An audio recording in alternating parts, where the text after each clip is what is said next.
کچھ دن قبل انڈیا کے شہر گوہاٹی میں انڈین بی ایس ایف اور بنگلہ دیش کی بی جے پی کے درمیان میٹنگ چل رہی تھی، اور اس میٹنگ کا جو بنیادی ایجنڈا تھا وہ یہ تھا کہ بارڈر پر یہ جو کلنگز ہو رہی ہوتی ہیں بی ایس ایف کی جانب سے، یہ جو بنگلہ دیشی شہریوں کو ہلاک کیا جاتا ہے ہر مہینے، اس کو کیسے روکا جائے اور اس کو کیسے زیرو کر دیا جائے۔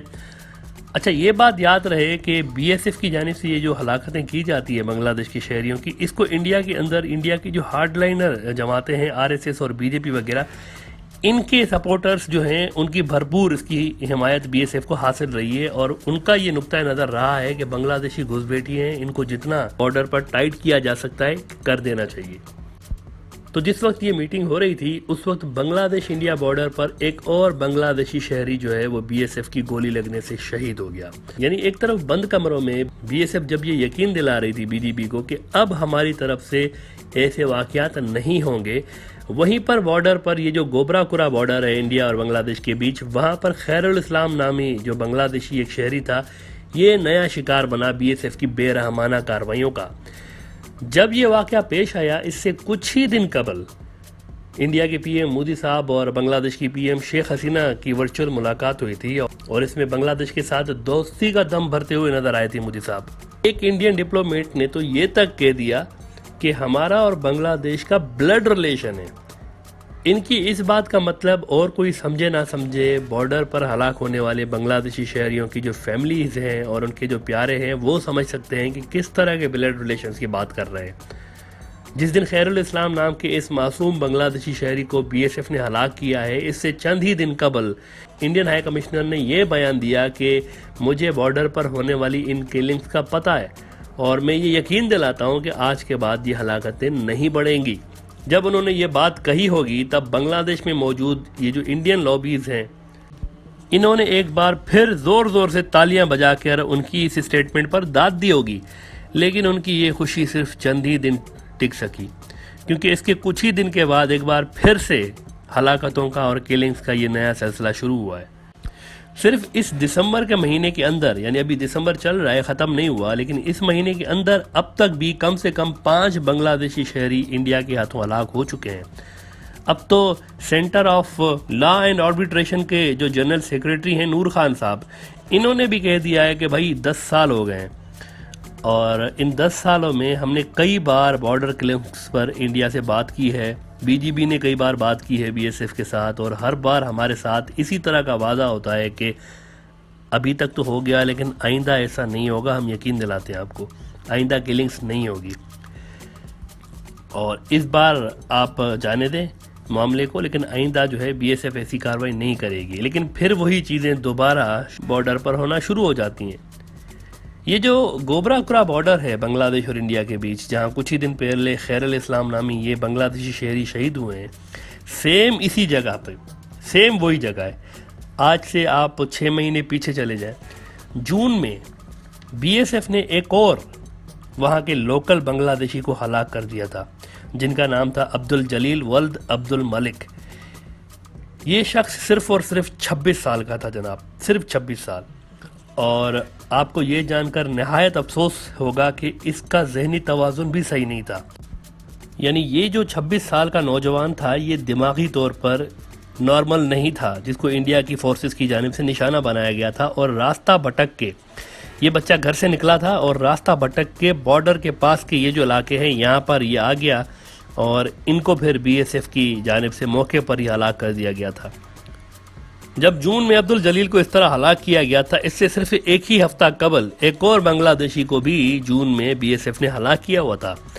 گزشتہ سال بی ایس ایف نے 43 بنگلہ دیشی شہریوں کو ہلاک کیا تھا، اور 2020 میں جنوری سے لے کر جون تک 18 بنگلہ دیشی جو شہری ہیں یہ انڈین فورسز کے ہاتھوں شہید ہو چکے تھے، جبکہ 12 جو تھے یہ خوش قسمت تھے، ان کو گولیاں لگیں لیکن یہ بچ گئے، البتہ شدید زخمی ضرور ہوئے تھے۔ تو کل ملا کے 30 ایسے بنگلہ دیشی تھے جن کو بی ایس ایف کی جانب سے نشانہ بنایا گیا تھا، اور یہ سلسلہ رکا نہیں ہے، ابھی تک جاری ہے۔ اور جیسا کہ ہم نے آپ کو بتایا گیا کہ خالی اس مہینے دسمبر کے میں 5 شہری ہلاک ہو چکے ہیں اب تک،